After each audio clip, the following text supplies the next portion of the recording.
Alors on va pas traîner, sitôt que vous serez abonné au channel YouTube d'Audiofanzine. Appliquer une enveloppe au transitoire d'un signal, c'est l'idée géniale qu'a eu dans les années 90 Ruben Tillner, qui a mené à la création du Transient Designer chez SPL, aussi appelé Transient Shaper ou processeur de transitoire. Les transitoires, ce sont ces pics d'amplitude visibles sur la forme d'onde d'un son, et que vous trouverez souvent sur l'attaque d'une note, à plus forte raison s'il s'agit d'un instrument à percussion. Et c'est donc sur ces transitoires que le Transient Designer va agir au moyen de deux paramètres. Attaque, qui permet d'atténuer ou de prononcer l'attaque d'un son, comme vous pouvez l'entendre sur cette batterie.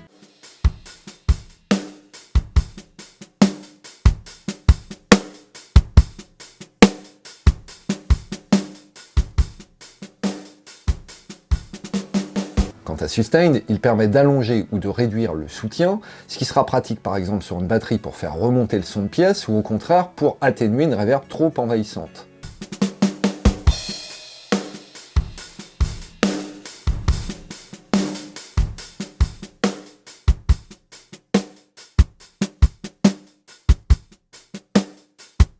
Difficile de faire plus simple, sachant que de nombreux constructeurs et éditeurs de plugins ont sophistiqué l'idée de Tillner, soit en proposant une enveloppe plus complexe, soit en déclinant l'effet dans une version multibande, soit en intégrant la possibilité de faire du traitement parallèle, ou encore en intégrant une distorsion qui peut être ou non appliquée au transitoire.